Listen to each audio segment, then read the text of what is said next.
Alright, hello. Firstly, I know this is quite a provocative title for a video, but I have to get those YouTube pennies somehow. I want to make this clear. I do love this game, but at times, I really hate it as well. This video is mostly me letting off some steam, because my god, it's a hard game. But is it too hard? Feeling a little less panicked. I was at a 10 before, now I'm at a solid, let's say, 9.78. Oh yeah, these Bandicoots are here to help. Before we get into that discussion though, I thought I'd give you a quick history with my relationship with the orange fuzzy marsupial, so you know my credentials. There's no doubt some people will see the title and will just tell me that I suck, or I should just get good, or whatever the youth insult you with these days. Trust me, I've heard it all. I grew up with the original trilogy. I played the hell out of CTR and I loved every moment. I bashed them all in Crash Bash and I felt Cortex's wrath. The Insane trilogy revitalized my love for Crash, so I went into this game fully excited about what I was about to experience. And honestly, what a game! It's got the spirit of the original platforming games, with fantastic set pieces, tight controls, and creativity out the wazoo. There's also amazing diverse worlds to explore, but then you start to realise there's a lot to collect in these levels. Firstly, you get a gem for collecting Wumpa Fruit. Generally you don't really need to worry about these, since you also get gems for collecting all the boxes, just like in the originals. So unless you manage to dodge fruit like the average Scotsman, you should always be able to get those gems. But then you have these two gems. One of them is for dying less than 3 times in a level, which just isn't going to happen, at least not on your first time playing a level. And then you have the hidden gems. Now when I say hidden, I really mean it. They hide some of these in places you'll never ever find. At least not without using the guide. I totally did not do that. I used the guide a lot, yes. Okay, I'm gonna be honest, I used the guide to find some of the gems. Everyone did, right? You can't find all these gems without using a guide. It's not possible, I swear. Just look at where they put some of these gems. How are you meant to find these? How? Bastards! Not only do they hide gems, but almost every level also has hidden boxes. The original games would do this as well. There'd be those levels where you'd have one box missing. However, this was a rare occasion. With Crash 4, you'll go through every level thinking, oh, I've smashed this, only to realise you've managed to miss 10 boxes somewhere. A prime example for me was in a real grind, where I was constantly missing 2 boxes. Turns out not only is there a hidden box in this tyre, there's also one in this tyre as well. Problem is, if you do the bonus stage first, it will cover up the tyres, meaning you can't now access that crate. Bastards! You also notice there are hide boxes behind every log, or staircase, or above any bouncy crate. They'll make sure to blend boxes into the background that you won't be able to notice. They just basically hide boxes every single opportunity they can find. Bastards! But should a Crash game be this hard? I mean, the originals were all super challenging, right? Well, yes and no. The originals all had hard levels and moments which were tough. Coloured gems in Crash 2 were very cryptic, Crash 1 had its infamous bridge levels, and Crash Warped, although relatively easier in comparison, it did have Tomb Raider, an amazing level, but my god I got stuck on that one a lot as a kid. Whereas Crash 4, every single level is like that, but times 100. Not only that, but there are aspects of the game which are much harder than they should be, like bonus stages. The clue is kind of in the name, it's a bonus stage. It's there to provide you with a breather, a way to collect extra lives.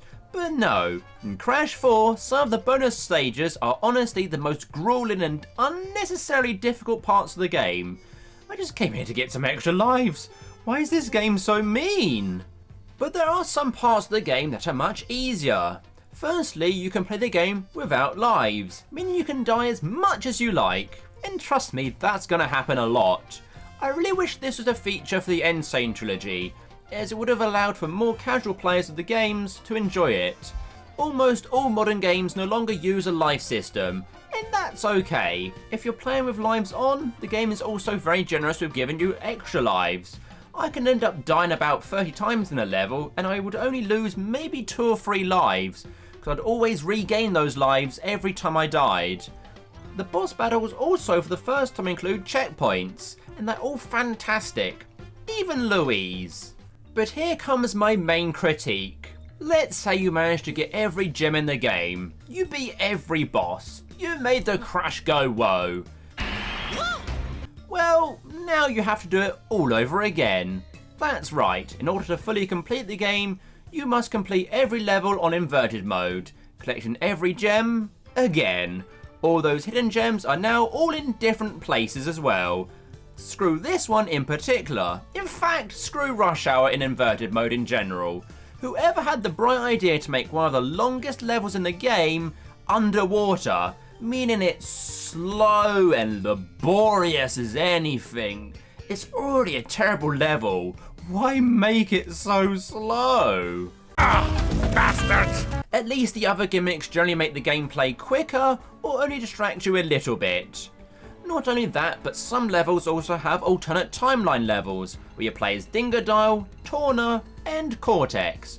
And for the most part, these characters all play very well. Apart from Cortex, with his stupid wiggly dash move thing, and I just hate him. But at least you get to defeat him as a final boss, because, surprise surprise, Cortex is a bad guy. I know, who could have seen that come in, what? Each alternate timeline level also has all the gems to collect, and also N.Verted mode. So although I do love Polar, you end up having to ride him so often, I am now sick of the sight of him. I don't want to ride Polar anymore. Bastards!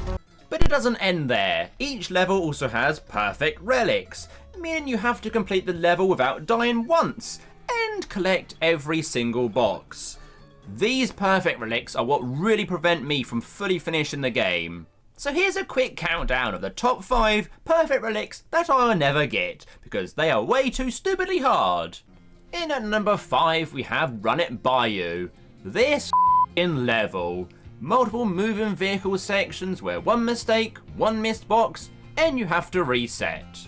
Okay, well this is quite awkward because I was just recording some extra footage of Run It By You, so I had enough footage for this video, for this section, and I may have accidentally got the perfect relic in my first attempt. So maybe it's not in the top 5, or I'm just way better at the game than I thought I was. Back to the top 5. In at 4 we have Cortex Castle. It's the final level in the game. It's stupidly hard, and I hate it.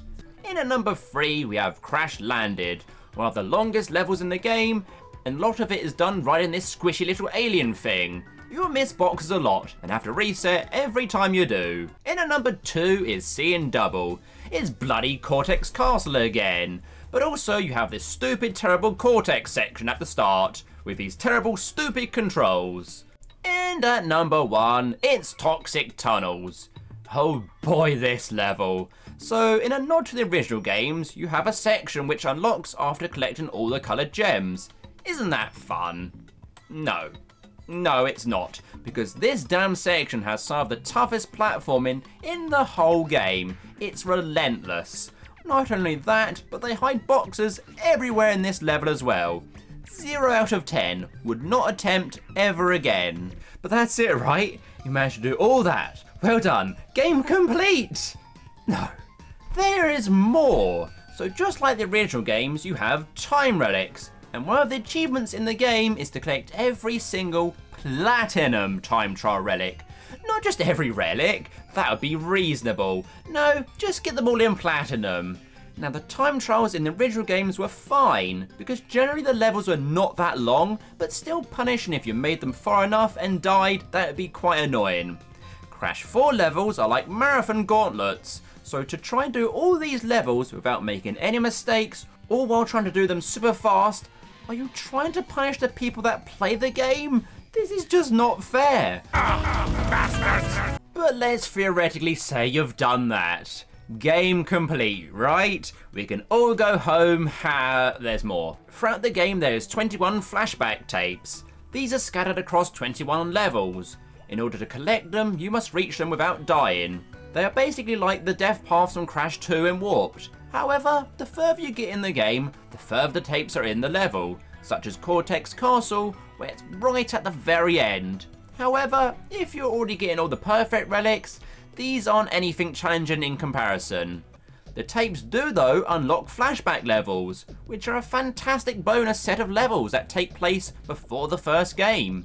You get fantastic insight into Cortex, Brio, and Engine's plans as they test their new Bandicoot experiments. For the most part, these levels are tough, but fair, until you get to the last 3, and they become absolutely unfair and soul-crushingly hard. Bastards. So to answer my own question, is Crash 4 too hard? I would have to say yes. Although, only if you're a psychopath that wants to complete everything in the game.